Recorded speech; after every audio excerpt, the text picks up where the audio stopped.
Breaking news. Breaking news. Breaking news. Cameroun. Le mouvement citoyen pour la paix et l'unité gagne de plus en plus du terrain dans les 10 régions du pays. Merci de rester sur CNN. Breaking news. Breaking news.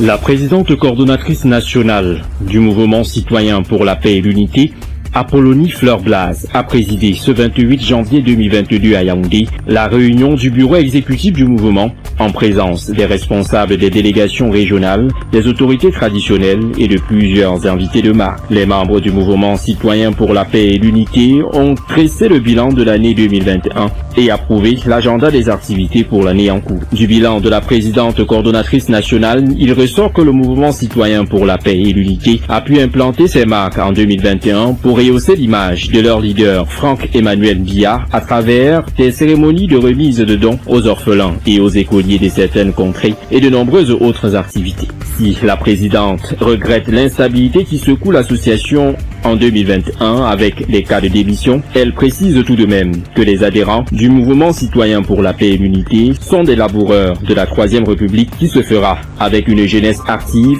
et conquérante. La réunion d'aujourd'hui, c'est une mise en forme pour implémenter le mouvement réel sur le terrain et puis l'installation des régions et le lancement officiel. Je crois que c'était les mots-clés. Et puis faire la connaissance des uns des autres pour la nouvelle dynamique. Les résolutions sont multiples. Il faut voir, nous n'avions qu'un objectif, qu'une idéologie, que vous savez bien, avoir les valeurs d'humanisme et d'intégrité de notre champion, Franck-Olivier Biya, et aussi donner cette main tendue à toutes les couches les plus vulnérables pour s'améliorer dans la Troisième République.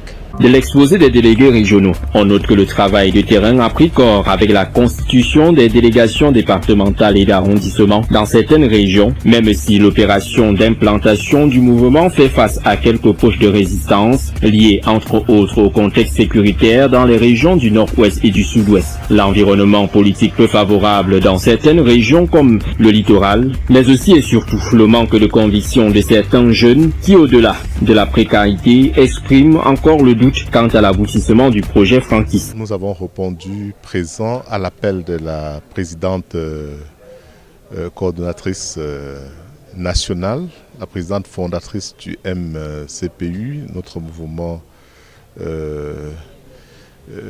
Ça a été une très belle rencontre où beaucoup de résolutions ont été prises, notamment les mécanismes et stratégies à mettre en place pour pouvoir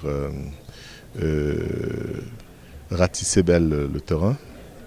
Je retiens de cette rencontre qu'il y a une forte adhésion de la part des Camerounais de tous les horizons,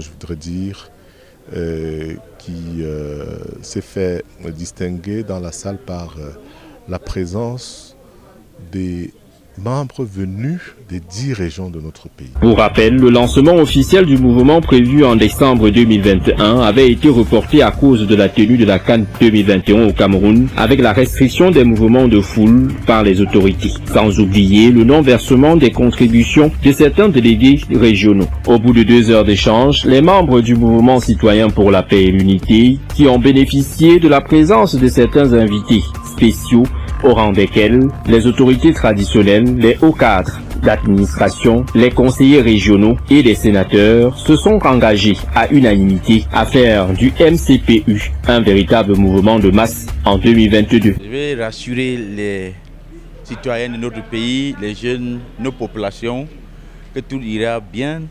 Je les appelle seulement de croire en nous, de croire au mouvement des jeunes, de croire au changement de la Troisième République, que tout va bien marcher et je les rassure que les choses vont changer dans les jours à venir. J'ai été convié et je suis membre du bureau exécutif de ce mouvement. Ce mouvement franquiste consiste à nous préparer à la transition, au changement et autres. Et nous avons pensé que les chefs traditionnels doivent donner leur onction à une éventuelle candidature du président de notre petit frère, Franck-Emmanuel Biya, dans le futur, dans l'horizon 2025. Nous pensons donc que ce mouvement est normal, surtout qu'il a eu l'adhésion de toute la représentativité nationale. Toutes les régions étaient présentes. Nous pensons qu'il y a de quoi le chef doit mettre de l'onction pour la paix, l'unité et le progrès de notre pays. Au rang des résolutions, la présentation de l'association aux autorités traditionnelles du Cameroun avant toute installation des différentes délégations, laquelle sera conditionnée par la contribution des délégués régionaux à hauteur de 200 000 francs CFA et l'élaboration des thèmes par région. Les participants ont également appelé de tout cœur la tenue permanente des réunions d'évaluation du bureau exécutif pour une meilleure efficacité. Une nouvelle année, de nouvelles perspectives. Merci d'être sur CNN, la télévision autrement. Les programmes se poursuivent. Retrouvez en ligne toute l'info en continu sur C-Web Info, 100% info, non-stop.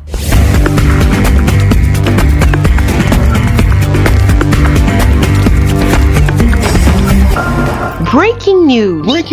Sur CNN.